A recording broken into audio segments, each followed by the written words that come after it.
writer schooled by do-it-yourself culture and immigrant parents from Malaysia and the Bronx. Interesting combination. She moderated National Book Foundation's Revolutionary Joy panel and has taught queer ancestors writing workshops for LGBT youth. She's now writing her memoir, and she's going to give us more about information about her current writing and so on. So we made her bio brief.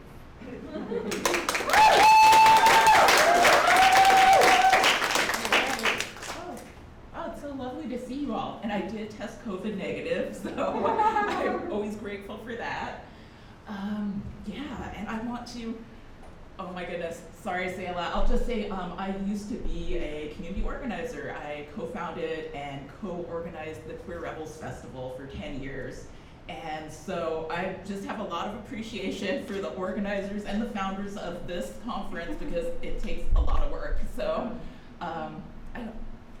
could we give a round?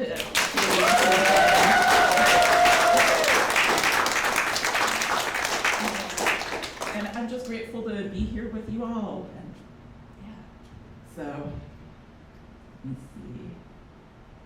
Oh, this is a glamorous mic. Oh my goodness. So this is an excerpt. Our job is to create a moment to intervene. Even seconds count. A safety patrol organizer told us. I exhaled as our group of 6 began our shift. I hoped our 4 hours of walking around the neighborhood would make a difference for the grandmas I'd seen pulling cans out of the trash. We marched past the bright pagodas, the 5- and 6-story buildings painted yellow with green or red trim, or blue bleeding into orange like the Golden State Warriors. Established soon after the arrival of the city's first Chinese immigrants in 1848, San Francisco's Chinatown is the oldest in the nation. Benevolent society, names still etched into building placards. Pikachu, Hello Kitty, and a parade of stuffed pandas stared back at me from gated store fronts. Do you speak Mandarin or Cantonese? Asked a millennial volunteer, tucking the loops of her baby blue mask behind her ears. What's your connection to Chinatown? Queried a baby boomer. Some of the patrol members had grown up intergenerationally in Chinatown. Others came here as kids. I drifted to the rear of our group, my motorcycle boots thudding against concrete as we climbed the hills. I am, the child of a Chinese immigrant father and a Bronx-born Jewish mother. I didn't speak the languages of Chinatown, and a friend had once joked that I should tattoo training chopsticks on my biceps. The sun was setting as we strode up Stockton Street, many of us breathing heavily through our N95s and medical masks. Gone were the throngs of people sorting through bok choy or buying sriracha or black bean sauce. I could still smell the chili oil and the fried garlic over the bus vapors. Many of the stores had shut their gates for the night or locked their aluminum roll tops, their fronts now indistinguishable from those that had closed during the pandemic. A cop car flashed its lights, then slammed through the intersection before us.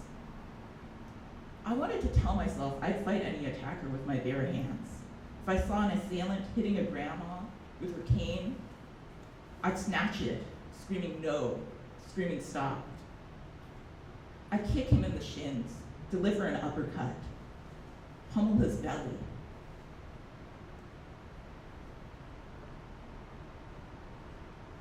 But what if the sound of cracking sent me running instead? Would I stop the attack? I reminded myself of the patrol organizer's words. Our job is to create a moment to intervene. Our job, not my job. The wind whipped my hair into my eyes and I started to sweat under my mask. We crossed Jackson, dipped into a bakery to buy hung bao, and continued walking downhill to where a nighttime Chinatown began. We were on our way to help a woman close her store. She had been victimized before. I hated to think about anyone hurting her, an auntie, a petite woman with a bright smile and purplish dyed hair, nearing retirement age. Reflexology, ginseng, and healing sale signs hung in the windows near her store. We stood guard as she switched off the lights. I heard a rustle in the wind and turned in alarm. But it was only a bottle spilling from the recycling bin. While I feared someone would attack her again, tonight the 6 of us were here, all of us ready. That's an excerpt from Chinatown is Worth Fighting For, and it's in Alta Journal, and I'm gonna read you one more and then call it a night. So this one is a collaboration with my friend Vanessa Rochelle Lewis, and this one is called Pacific Deep and Atlantic Thick. Just readjust. Pacific Deep and Atlantic Thick. We are bodies pitted against each other, hanging from a poplar tree, buried under railroads, in tobacco and pineapple plantations, blood nourishing the same roots. We were never meant to come together. And this is Vanessa. In the hood from which I came, where police cars chase black youth, 9mm semi-automatic horsewhip, and the prisons are cotton fields dressed up in steel. The streets have become a different kind of auction block. Los Angeles produces black lines of opulence, black fists of rage, a community that sets fire to itself twice over a 30-year interval, hot amber flames licking, yelping, burning blue after Rodney King's persecution captured on film. Shame tattooed on our tongues. 13 days later, Latasha Harmons, 15-year-old African-American girl attacked by 51-year-old Korean grocer, Soon Ja-doo. Pearl pistol, clenched angry hand, that watching eye, orange juice spilling on the icy tile. Latasha, holding $2 in her left hand. What price is a life?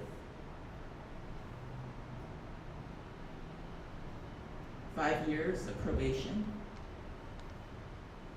fighting for scraps of singed wood, broken bricks, flints of broken glass on concrete, an apple, a bag of chips, the price of a human life, and they watch us in this inferno. 59-year-old Tian Shen-yu, a Chinese monolingual senior, visiting Oakland from San Francisco with his son. You may remember this was a few years ago, pre-pandemic. Levante drummer and Dominic Davis, 2 18-year-old men, attempted to rob them, punched Tian Shen-yu in the head. 4 days later, death from injury and 11 years of prison. We, cloaked in invisibility, fight each other, distorted ectoplasms, the in-betweens under the Western eye. But underneath that fight is a love that people refuse to see. That statistics are unwilling to acknowledge, that the media never broadcasts. Friendship, we made this out of friendship. Friendship, love, and solidarity. Black Asian kinship exists. We symbiotes. Like Yuriko Chiyama and Malcolm X, like Huey Newton and Richard Aoki, like Grace Lee and James Boggs. Create the third world liberation anew. We are not enemies, we are chipped glass. We are bodies pitted against each other, hanging from a poplar tree, buried under railroads, in tobacco and pineapple plantations, blood nourishing the same roots. Our blood, Pacific deep and Atlantic thick. Thank you, and again, that was with Vanessa Rochelle Lewis.